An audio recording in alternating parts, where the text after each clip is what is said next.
केलेला आहे आणि आज आपण त्यावरचे प्रॉब्लेम्स जे आहेत की जे एक्झाम ओरिएंटेड असतील, ऑब्जेक्टिव्ह टाइप क्वेश्चन मध्ये विचारले जाण्याची शक्यता आहे असे प्रॉब्लेम्स आज आपण घेणार आहोत.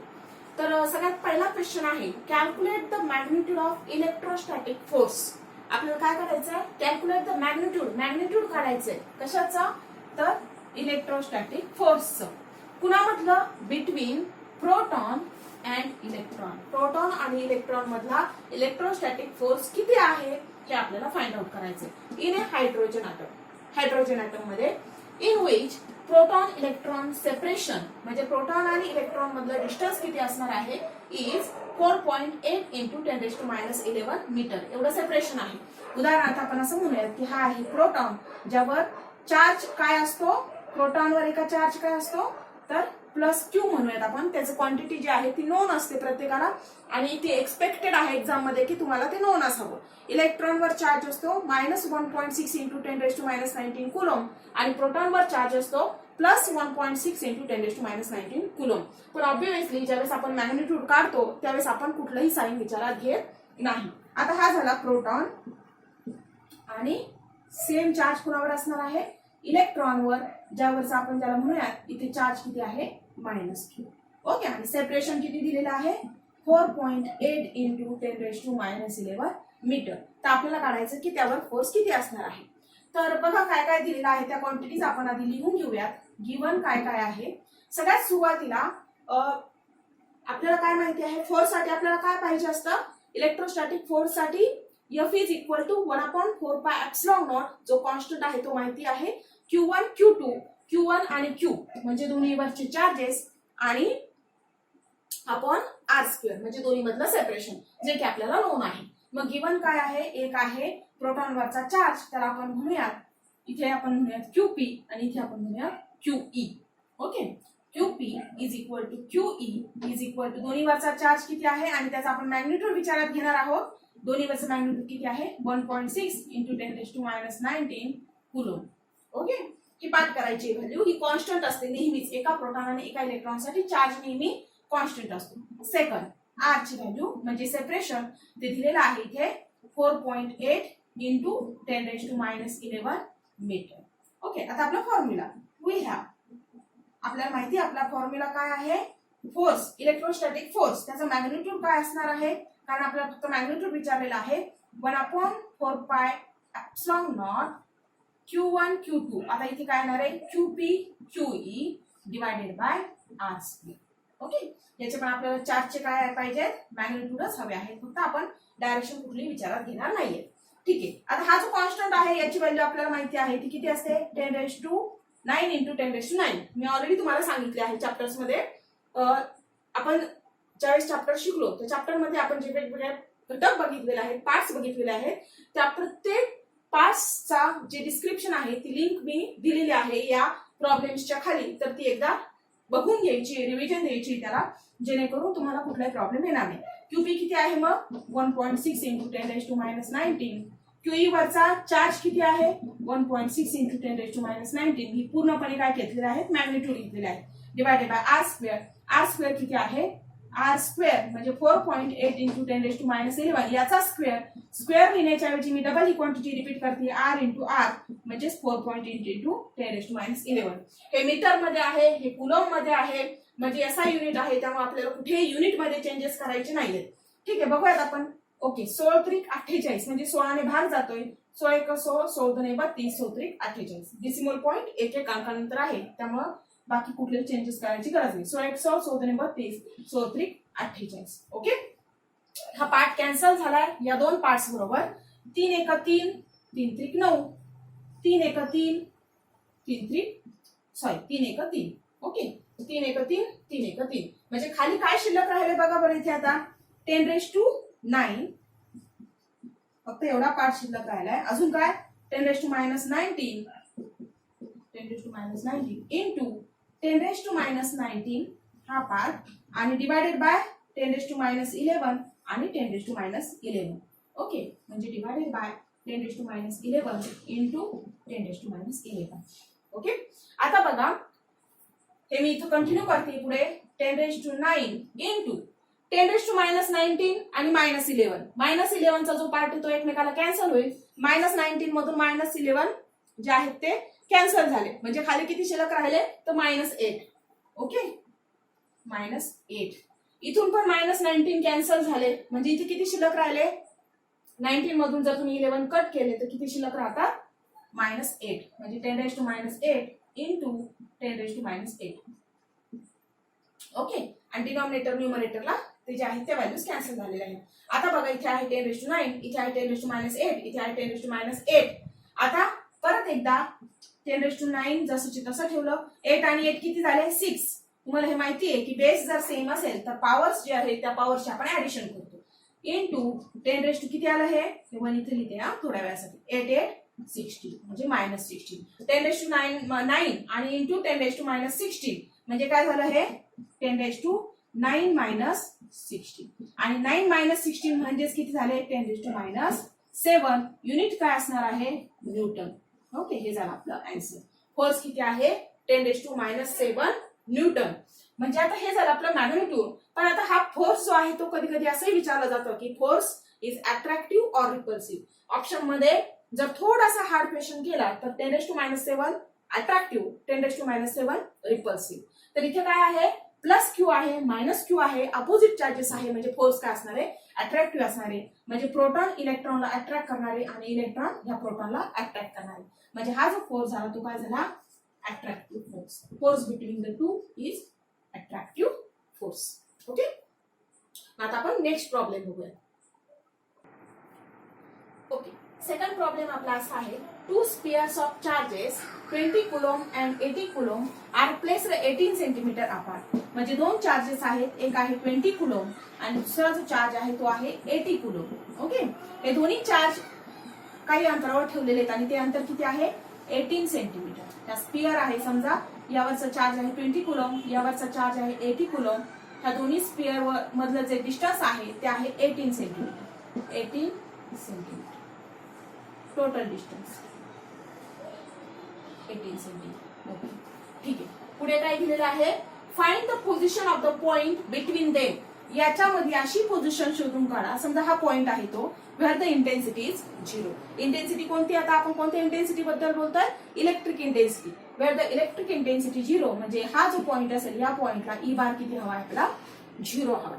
ठीक आहे. आता बघा, या ठिकाणी 20 कुलॉम काय करणार आहे, 20 कुलॉम मुळे जी इलेक्ट्रिक इंटेन्सिटी असणार आहे तिची डायरेक्शन काय आहे, अवे फ्रॉम दिस. आणि 80 कुलॉम मुळे जी इलेक्ट्रिक इंटेन्सिटी असणार आहे त्याची पण डायरेक्शन अवे फ्रॉम दिस. म्हणजे दोन्हीही एकमेकांना अपोजिट असणार आहेत, कारण रिपल्शन आहे त्या दोन्हीमध्ये. पॉझिटिव्ह चार्जेस आहेत म्हणजे रिपल्शन आहे. म्हणजे याचा अर्थ काय झाला, इथली इलेक्ट्रिक इंटेन्सिटी जी असणार आहे त्या दोन्हीची डायरेक्शन एकमेकांना अपोजिट असणार आहे. एकाची असणार आहे प्लस, एकाची असणार आहे मायनस आहे. दोन्हीची आपण ऍडिशन करतोय, कुणालाही प्लस किंवा मायनस दिलं तरी देखील या ठिकाणी चालणार आहे. आणि ई बार किती आहे, तर त्या ठिकाणी दोन्हीची मिळून बेरीज ती 0 होणार आहे. ठीक आहे, आपण बघूयात काय करायचं आपल्याला ते. सगळ्यात सुरुवातीला आपण लिहूयात गिवन काय काय आहे. सगळ्यात सुरुवातीला पहिला गिवन आहे, पहिला चार्ज जो आहे Q1 is equal to 20 Coulomb. तर आपण Q1 म्हणतोय. दुसरा चार्ज Q2 जो आहे तो आहे 80 कुलॉम. त्या दोन्ही मधलं डिस्टन्स म्हणजे R किती दिलेला आहे, तर 18 सेंटीमीटर. ओके, हे असा युनिट आहे, सीजीएस युनिट आहे, पण काही हरकत नाही, कारण आपण आपल्याला ऑब्विसली काय करायचंय की दोन्ही मधलं डिस्टन्सच फाइंड आउट करायचंय, म्हणून आपण सेंटीमीटर ऍज इट इज ठेवलं तरी देखील चालणार आहे. ओके, तर आता हा जो पॉइंट आहे, समजा मी काय समजते की हे डिस्टन्स जे आहे ते 20 कुलॉम पासून x सेंटीमीटरवर आहे आणि हे जे डिस्टन्स आहे हे किती असणार आहे, मग हे 18 आहे. हे x वर असेल हा पॉइंट, तर हे डिस्टन्स झालं 18 - x. ओके, हा जो पॉइंट आहे तो इकडून कितीवर, x अंतरावर असेल तर हा झाला 80 कुलॉम पासून 18 - x डिस्टन्सवर. ठीक आहे, आता आपल्याकडे फॉर्म्युला आहे. वी हॅव, सगळ्यात सुरुवातीला आपल्याला काय माहिती आहे बघा बरं, की 20 कुलॉम मुळे या पॉइंटवर जो फोर्स असणार आहे किंवा इलेक्ट्रिक इंटेन्सिटी असणार आहे ती अवे फ्रॉम 20 कुलॉम असणार आहे, म्हणजे प्लस डायरेक्शन झाली. ओके, आणि ई प्लस म्हणूयात आपण त्याला. आणि 80 कुलॉम मुळे जी असणार आहे किंवा EQ1 म्हणूया तिथे, 80 कुलॉम मुळे जे असणार आहे त्याची डायरेक्शन 80 कुलॉम काय करणार आहे, अवे फ्रॉम पॉझिटिव्ह चार्ज. म्हणजे ही जी डायरेक्शन आहे ही EQ2 मुळे असणार आहे. ओके, म्हणजे -x डायरेक्शन आहे. म्हणजे आता मी इथे लिहितेय की वी हॅव, आपल्याला काय माहितीये की प्लस डायरेक्शन आहे Q1 ची आणि त्याच्यात ऍड करतो आपण मायनस डायरेक्शन आहे Q2 ची. हे आपण डायरेक्टली मायनस साइन घातलेला आहे त्यामुळे आपण वेक्टर देत नाहीये. जर तुम्ही वेक्टर देणार असाल तर इथे मायनस साइन नको, प्लस द्यायचं. पण मी डायरेक्ट मॅग्निट्यूड घेते त्यामुळे इथे मायनस साइन लिहिलंय इज इक्वल टू काय झाला 0. दोन्ही एकमेकाला अपोजिट आहे. ओके. आता जर तुम्ही 20 कुलॉम इकडे लिहिला असता 80 कुलॉम इकडे लिहिले असता तर मग हे साइन चेंजेस झाले असते, पण त्याने काही फरक पडत नाही. एकाला प्लस साइन एकाला मायनस साइन आणि उरलेलं किती यायला पाहिजे, क्वांटिटी 0 यायला पाहिजे. म्हणजेच EQ1 is equal to EQ. याचाच अर्थ काय आहे, EQ1 is equal to EQ. त्यामुळे जरी तुमचं Q2 आधी आला असतं Q1 नंतर आला असतं तरी देखील आपल्याला हेच इक्वेशन मिळालं असतं. EQ1 is equal to EQ2. ठीक आहे. मग आता EQ1 किती आहे, हा पॉइंट जो आहे तो पार्ट जो आहे तो मी इथे लिहिते. EQ1 किती आहे आपला, तर आपल्याला माहिती फॉर्म्युला काय आहे, 1/4πε0 Q1/r². r म्हणजे Q1 पासूनचं डिस्टन्स किती आहे, r² म्हणजे x². Okay, x². आणि आपण ऑलरेडी डायरेक्शन विचारात घेतली आहे त्यामुळे आपल्याला r कॅप घेण्याची गरज नाहीये. EQ2 किती आहे, 1/4πε0 Q2 डिस्टन्स किती आहे Q2 हा चार्ज घेतला आपण, डिस्टन्स किती आहे 18 - x². 18 - x². हे दोन्हीही मल्टिप्लिकेटिव्ह फॅक्टर आहेत बघा. 1/4πε0 दोन्हीकडे आहे, दोन्हीकडे कॅन्सल होतील. Q1 ची व्हॅल्यू किती आहे 20. मग काय येणार इथं 20/x² is equal to Q2 ची व्हॅल्यू किती आहे 80. 80/18 - x². ओके. आता बघा आपण काय करूया की हा जो 20 आहे तो राईट साइडला नेऊयात. काय येणार आहे, हा पार्ट इथे लिहिते 1/x² is equal to 20 right साइडला गेला 80/20 into 18 - x² into 18 - x bracket square आहे. Okay, bracket square 18 - x bracket square आहे हा, कारण डिस्टन्स आणि डिस्टन्सचा स्क्वेअर लिहिताना माझ्याकडून जे आता चुकलं होतं तसं तुम्ही चुकू देऊ नका. ठीक आहे. इथं 0 ला 0 कॅन्सल, बे 4. ओके, 4 तिरकस गुणाकार करा. काय तिरकस गुणाकार 18 - x bracket square is equal to 4 into x² म्हणजे 4x². दोन्ही साइडला स्क्वेअर आहे. बाय टेकिंग स्क्वेअर रूट काय येणार आहे 18 - x इज इक्वल टू 4 चं स्क्वेअर रूट 2 x² चं स्क्वेअर रूट x. कशावरून आलं हे, बाय टेकिंग स्क्वेअर रूट. ठीक. देयरफॉर 18 इज इक्वल टू हा मायनस x आहे राईट साइडला गेला 2x मायनस असेल तर काय होणार आहे प्लस x. मायनसचा राईटला गेला प्लस x झाला म्हणजे total 2x + x 3x. Therefore 3x is equal to 18. Therefore x is equal to किती आले मग 18/3. 18/3 म्हणजे x is equal to t is the factor म्हणजे 6 सेंटीमीटर. म्हणजे 20 कुलॉम पासूनचं जे डिस्टन्स असणार आहे ते किती झालं 6 सेंटीमीटर आणि 80 कुलॉम पासूनचे जे डिस्टन्स असणार आहे 18 - 6 म्हणजे 12 centimetre. 12 centimetre distance from 80 Coulomb, 6 centimetre distance from 20 Coulomb. Okay. Option जर विचारले तर व्यवस्थित लिहिता आले पाहिजे. हे आपण स्टेप टू स्टेप लिहिले त्यामुळे थोडासा वेळ लागला, पण ज्यावेळेस तुम्ही डायरेक्ट स्टेप मध्ये आन्सर काढता तर ते आन्सर पटकन येईल. Okay. Let us move to the third problem. Third question is an electric flux of 6 into 10⁻³ Newton meter square per coulomb is found to be linked. Okay. Electric flux ची value दिलेली आहे आणि हा जो flux हा कुणाबरोबर link झालेला आहे with a sphere, एका स्पियर बरोबर due to some charge inside it. म्हणजे एक स्पियर आहे आणि त्या स्पियरच्या आतमध्ये काहीतरी चार्ज आहे. या चार्जमुळे यावर या स्पियर मुळे जो इलेक्ट्रिक फ्लक्स येतो त्याची व्हॅल्यू किती आहे 6 into 10⁻³ okay. Calculate the magnitude of charge inside the sphere. आपल्याला काय करायचं ह्याचं मॅग्निट्यूड किती आहे हे सांगायचं किंवा काढायचं आहे, विचारलं आहे. ठीक आहे. आता आन्सर घेऊयात आपण. गिवन सगळ्यात सुरुवातीला आपल्याला काय काय दिलेलं आहे ते आपण लिहून घेऊयात. इलेक्ट्रिक फ्लक्सचा सिम्बॉल जो आहे तो काय आहे फाय. चॅप्टरचा जे इलेक्ट्रिक फ्लक्स वरचा टॉपिक आहे तो रिवाइज करा, त्यामध्ये हे पूर्ण पार्ट मी दिलेला आहे. Phi is equal to 6 into 10⁻³ newton metre square per coulomb. Okay, हा झाला phi. And it is found to be linked with a sphere. Charge inside it दिलेला आहे, एप्सिलॉन नॉट ची व्हॅल्यू दिलेली आहे आणि आपल्याला काय विचारलं आहे की what is the value of Q. Q ची व्हॅल्यू काय असणार आहे. ओके, इन्क्लोजर म्हणजे त्याच्या आतमध्ये असणार आहे. ठीक आहे, प्रॉब्लेम खूप सोपा आहे. प्रॉब्लेम बघा कशामुळे सोपा आहे, तर गॉसस लॉ आपण शिकलेलो आहोत. गॉसस लॉ मध्ये आपण काय पाहिलं की जो इलेक्ट्रिक फ्लक्सची जी व्हॅल्यू असते ती किती असते, तर त्याने किती चार्ज इन्क्लोज केलेला आहे याच्या 1/ε0 times 1/ε0 times the charge enclosed by the sphere और the closed body is nothing but the electric flux. Okay, electric फ्लक्सचं मॅग्निट्यूड. मग क्यू इन्क्लोज आपल्याला काढायचा आहे. हा मी जागेवर ठेवला न्यूमरेटरला, म्हणजे तो काय आला न्यूमरेटरला तसाच ठेवलाय. हा पार्ट जो आहे तो डिनॉमिनेटरचा आहे, तो लेफ्ट साइडला आल्यावर तो काय होईल मल्टिप्लिकेशन मध्ये जाईल, म्हणजे 5 × ε0 हा झाला मल्टिप्लिकेशन मध्ये. हा जागेवर न्यूमरेटरला तसाच आहे. ओके, इज इक्वल टू, आता बघा 5 ची व्हॅल्यू किती दिलेली आहे 6 × 10⁻³ आणि ॲप्सिलॉन हे कसं आहे एसआय युनिट आहे. न्यूटन, मीटर, कुलोम सगळे एसआय युनिट आहेत आणि इथे पण कुलोम, न्यूटन, मीटर सगळे एसआय युनिट आहेत. त्यामुळे आपण डायरेक्टली व्हॅल्यू घेऊ शकतो. 5 ची व्हॅल्यू आहे 6 × 10⁻³ आणि ॲप्सिलॉन ची व्हॅल्यू दिलेली आहे 8.85 × 10⁻². मग फक्त आपल्याला काय करायचं मल्टिप्लिकेशन करायचंय. 6 6 पंचे 30, 3 6 8 48, 48 आणि 3 51 म्हणजे 51, 5 6 8 48, 48 आणि 5 किती झाले 53. ओके, आणि डेसिमल पॉइंट्स 2 1 2 53.10 आणि 10⁻³ आणि 10⁻−12 आहे. पॉवर जे आहे त्या पॉवरची काय होणार आहे ऍडिशन होणार आहे, म्हणजे इथे ऍडिशन काय होणार आहे 3. ही ऍडिशन आहे 3 - 12 म्हणजे सबट्रॅक्शन झालं 3 - 12 टोटल मिळून सबट्रॅक्शन प्लस मायनस साइन. पण घातांकाची पॉवरची बेस सेम असेल तर काय होते addition with sign +3 - 12. Okay, is equal to 53 - 10 into 10⁻² किती आले हे -8. ओके, -8. ठीक, हे तुम्ही असंही लिहू शकता आणि याचं साइन काय येणार आहे क्यू आहे म्हणजे चार्ज आहे साइन इन कुलोम, किंवा मग तुम्ही अशा पद्धतीने लिहू शकता. इथे 53 च्या ऐवजी काय घ्यायचं आहे 5 आणि 53 म्हणजे काय आहे 10 ने मल्टिप्लाय केल्यावर 53 येतं आणि आपण काय घेतोय कमी व्हॅल्यू घेतोय 5.310. त्यामुळे डेसिमल इथे जे 10⁻² ची जी पॉवर आहे ती पॉवर काय होणार आहे 1 ने कमी होणार आहे, म्हणजे किती आली 10⁻⁷ कुलोम. हे आहे 5.310 × 10⁻⁷ कुलोम किंवा 53.10 × 10⁻⁸ coulomb. Okay okay, question number 4 असा आहे 3 चार्जेस Q - 2Q आणि 4Q and 4Q are placed at the corners of equilateral triangle.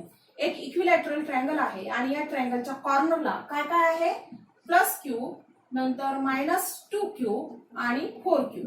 Okay, हे 3 चार्जेस आहेत. ओके, नेक्स्ट अजून काय दिलेलं आहे having length of each side 1 metre. ही जी लेंथ आहे मधली ती किती आहे 1 मीटर म्हणजे युनिट लेंथ आहे. Compute the potential energy of the structure. या स्ट्रक्चरची पोटेन्शियल एनर्जी काढा आणि क्यू ची व्हॅल्यू जी आहे ती दिलेली आहे 1 मायक्रो कुलम. ओके, ठीक आहे, मग आपण फाइंड आउट करूयात. सर्वात आधी आपण लिहूयात की काय काय दिलेलं आहे. Given, what is given, given is first charges. Charges काय आहेत तर क्यू काय आहे क्यू ची व्हॅल्यू दिलेली आहे ती आहे 1 मायक्रो कुलम आणि 1 मायक्रो कुलम म्हणजे 10⁻⁻6 कुलम. मायक्रो म्हणजे 10⁻⁻6 कुलम.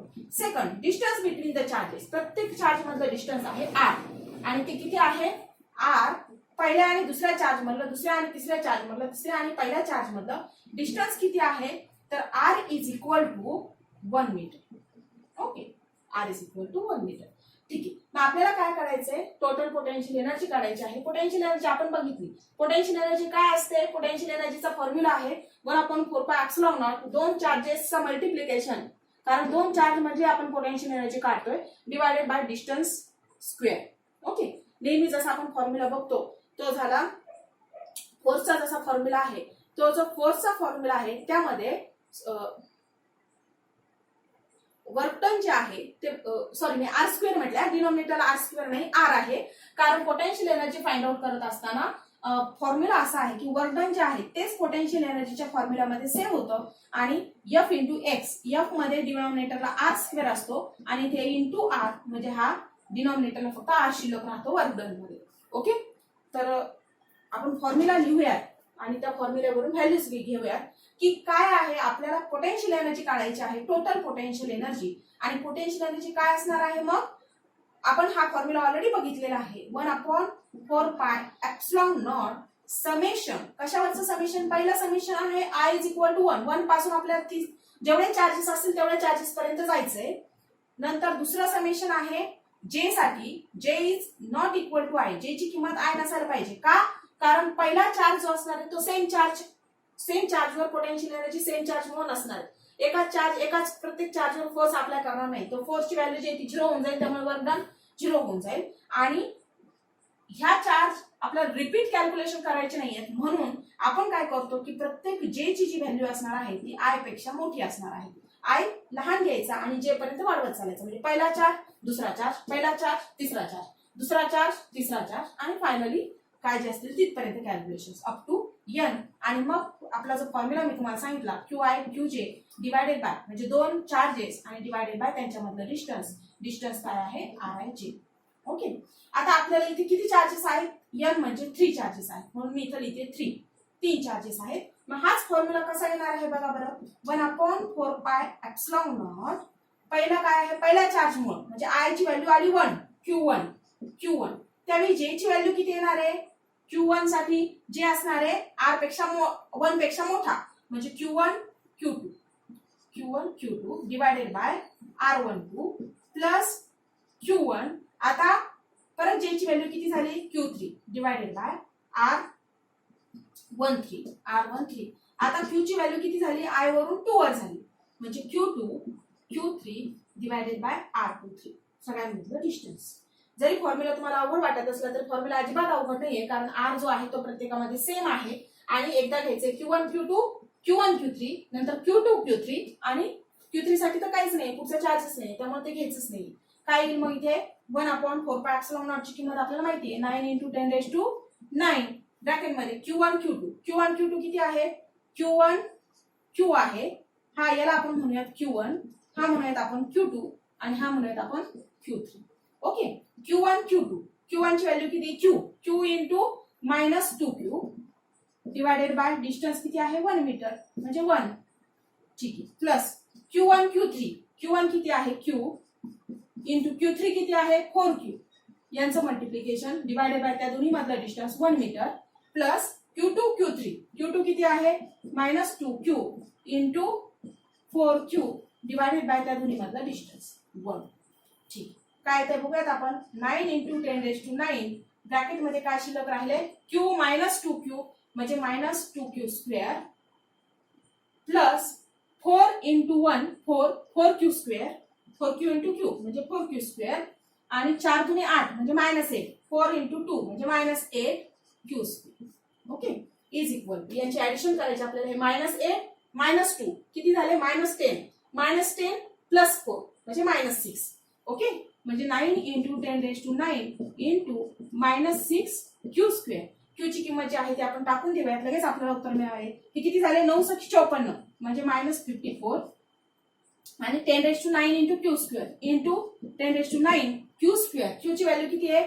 10⁻6 त्याचा स्क्वेअर म्हणजे 10⁻12. ओके. हा पार्ट जो आहे मी इथे कंटिन्यू करते. Is equal to -54 into 10⁹ into 10⁻12 is equal to -54 into 9 आणि -12 किती झाले? 10⁻3. ओके. 9 आणि -12 10⁻3. आणि युनिट काय असणार याचं? तर पोटेन्शियल एनर्जीचं युनिट असतं जूल, कारण सगळे एसआय युनिट मध्ये आहे. 10⁻3 जूल किंवा त्याला तुम्ही मिली जूल असंही म्हणू शकता. What is the answer? -54 into 10⁻3 joule. हेच तुम्ही फास्टली सॉल्व्ह करू शकता. कसं? यांचं मल्टिप्लिकेशन घ्या, यांचं मल्टिप्लिकेशन घ्या. रिपीट मल्टिप्लिकेशन घ्यायचं नाही, ऍडिशन करत राहायची. यांचं मल्टिप्लिकेशन घ्या, त्यामध्ये ऍड करा आणि त्याला फक्त डिवाइड बाय काय आहे? डिस्टन्स सेम आहे 1 1 1, त्यामुळे तो पण आपल्याला डिव्हिजनचाही पार्ट येत नाही. मल्टिप्लिकेशन 9 × 10⁹. त्यामुळे हा प्रॉब्लेम जो आहे तो एक्झामच्या दृष्टीने महत्वाचा आहे. ठीक आहे. थांबूयात आपण या ठिकाणी.